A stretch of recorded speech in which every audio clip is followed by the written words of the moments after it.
Okay, this is session number 9, and it's in October 2002, and it starts with Caitlin. Richie went to visit Temple University in Philadelphia that September and decided he wanted to transfer there in January. "It seems like a super fun school," he said.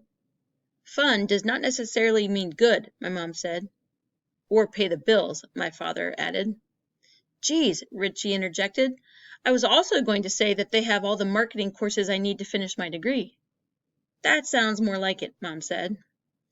Ever since Richie got pulled out of college for choosing partying over studying, my parents had been giving him a hard time. The rule in our house was that you get one opportunity to screw up. Richie was still living at home because he had not figured out his best next step, and he knew he couldn't mess that one up. I kept quiet. It irked my brother that I was taking freshman classes at the same community college where he had just finished his sophomore year. Earlier that week, I teased him that if he didn't focus, I'd graduate before him. "That will never happen," he said through clenched teeth. I knew better than to push any further.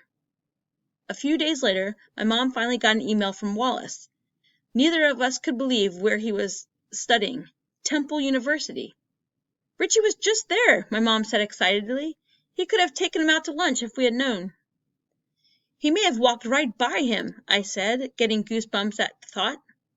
It felt like a sign, and we needed one. Mom was still gunning for Villanova for Martin, but had also sent at least a dozen requests for scholarships to nearby schools. One had offered $14,000, half of what Martin needed. This was promising. Colleges were at least interested in sponsoring Martin, but we needed a full ride. "Maybe Wallace will have ideas," I said to my mom as she was going down her list. "My thought exactly," she said.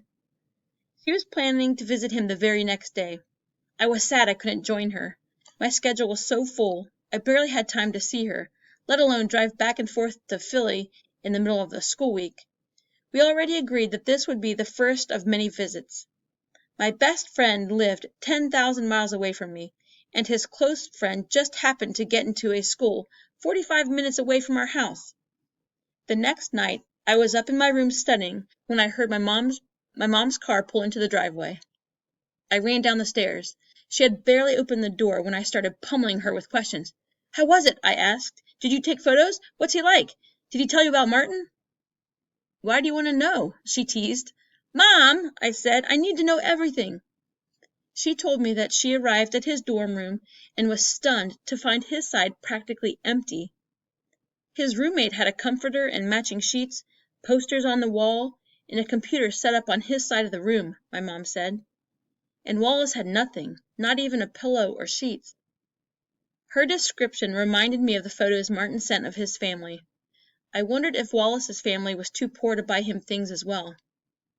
I don't think he knew what he was getting himself into, my mom said. So I made a list.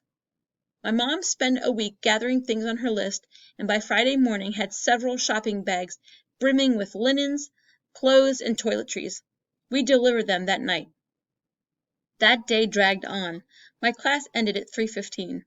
I watched the clock throughout the 90-minute lecture, convinced it was broken. It took forever for the bell to ring. Damon wanted to come as well. I wish I could say it was because he was sincerely interested in meeting Martin's dear friend. Honestly, I think he was just being protective and even a bit jealous. Dad came home early from work, and we all piled in Mom's Jeep Cherokee. My family rarely went to Philadelphia, so it always felt like an adventure. Temple was a little mini-city itself. As we walked towards the dorm, we saw college-age kids hanging out on building stoops, smoking cigarettes, or playing hacky-sack. It was Friday evening, so everyone was in a good mood.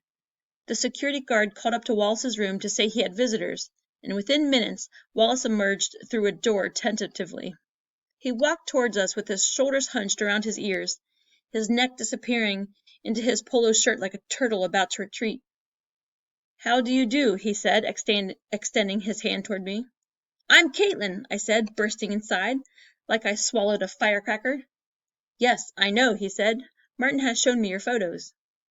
I couldn't contain myself. I threw my arms around Wallace and said, "It's so amazing to meet you." I felt his body stiffen, so I pulled back to introduce him to Damon and my dad, each of whom were holding 2 huge shopping bags. "We've already met," my mom said, opening her arms to give Wallace another hug. She must have felt his body tense up too, because she said, "Wallace, one thing you'll learn about us quickly is that we're huggers." His eyes grew wide, and he let out a nervous laugh before saying, "That is fine. Would you like to see my room?" "Lead the way," my dad said. "And Wallace, I'd like to clarify, the women are huggers in my family. When I set these bags down, I'll give you a proper handshake." "Good," Wallace said, sounding relieved. We entered his room to find his roommate lying on his bed listening to his Discman. He barely acknowledged us, or Wallace, as he rolled off the bed and walked out the door. I could tell from that short interaction that he was a total jerk.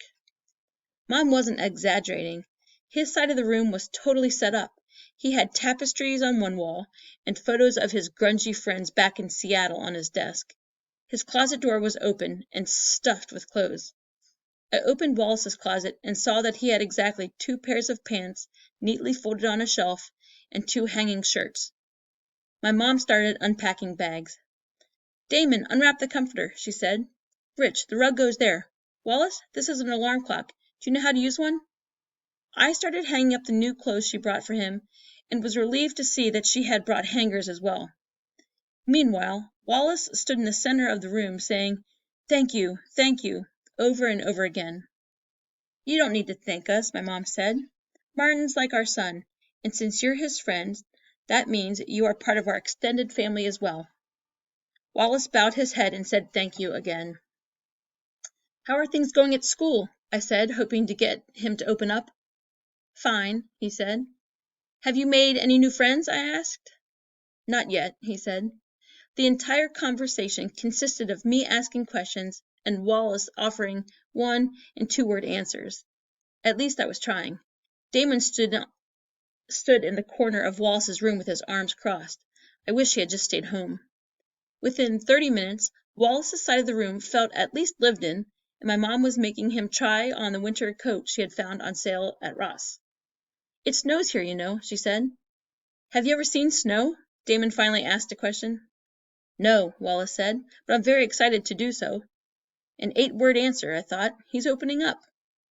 "I'm starving," my dad announced. "Let's go eat."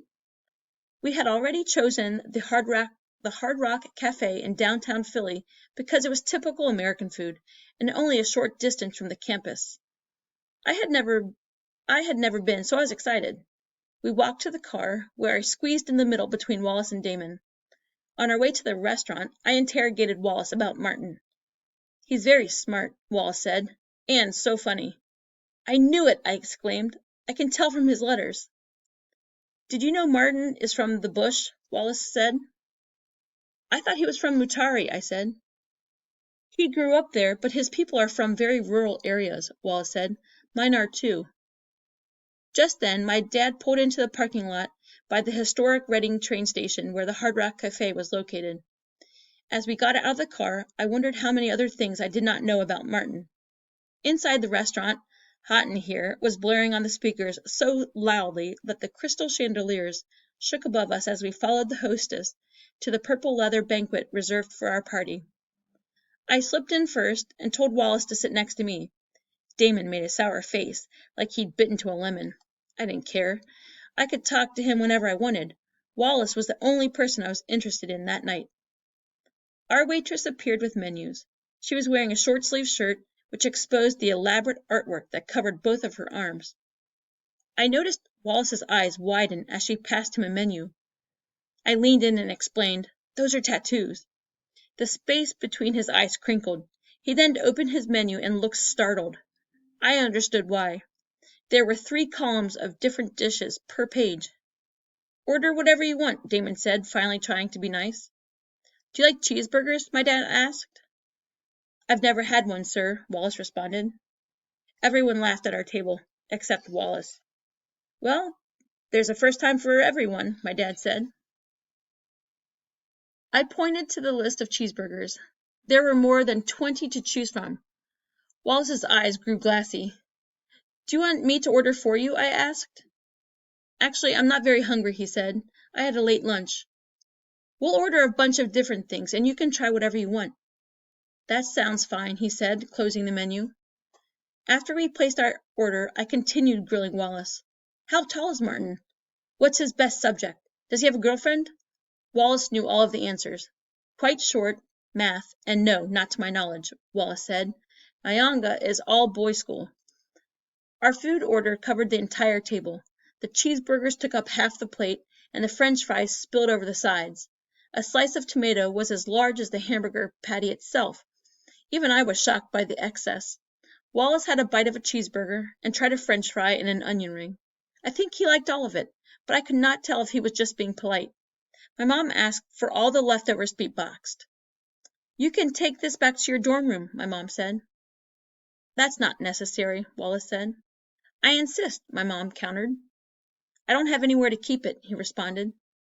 That's why we're going to get you a mini fridge after dinner, my mom said. That was news to all of us, including my dad. We got back into the car and drove to the nearest Sears, where we purchased a refrigerator the size of a large TV set. Back on campus, we set up Wallace's new fridge and then filled it with food once it was plugged in and humming. Just then his roommate walked in. Whoa, he said. Yeah, whoa, I responded.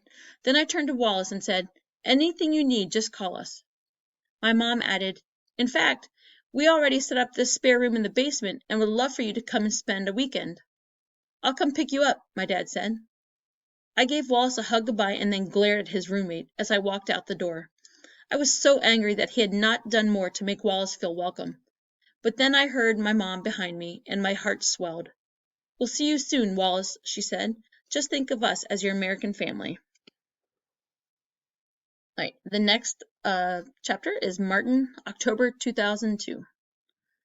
Wallace emailed to say he had finally connected with Caitlin and her family. Wow, he wrote, what nice people. I laughed out loud in the quiet dark of Mr. Muzawazi's office. So very true, I thought. I was gathering all of my teacher recommendation letters to send to Caitlin's mom. My physics teacher and guidance counselor each wrote a letter for me, as did the headmaster. The first one I'd received was from Mr. Mukunuro, my chemistry teacher, who had handed me his letter the day after my request. It looked so official, typed on Marius Brothers stationery. Class was just about to start, but my curiosity was strong. I quickly scanned the letter. Academically, Martin is an outstanding student, the letter began. I looked around quickly to make sure no one saw what I was doing. It would be embarrassing to be caught reading about myself. I couldn't stop. He mentioned my O-level scores and said that I was in the top 5% of my A-level class. He spoke about my academic achievements at Nyanga, but then he wrote something that made me feel so proud. Given his intellectual capability and motivation, I feel strongly that he will successfully go through the challenging course he has chosen. Martin is an exceptional student, one of the best I have come across. Mr. Mukunura had started his lecture, so I quickly placed the letter in my folder and started to take notes, unable to contain the smile that was stretching clear across my face. I'd always called Caitlin's parents Mr. and Mrs. Stroitsitz, but then Caitlin wrote me a letter in which she explained that her parents were informal and that most of her friends called them by their first names, Rich and Anne. She added, "You're not like most of my friends. You're more like family, so my parents would like you to consider them your parents from another country. I hope that's okay." I flipped through all the letters that Anne had sent me and all the dozens of emails I had printed. In one she sent in September, she listed more than 20 universities she'd already contacted on my behalf.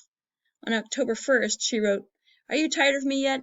and then went on to detail her efforts at new schools, including Drexel, Villanova, and Franklin and Marshall.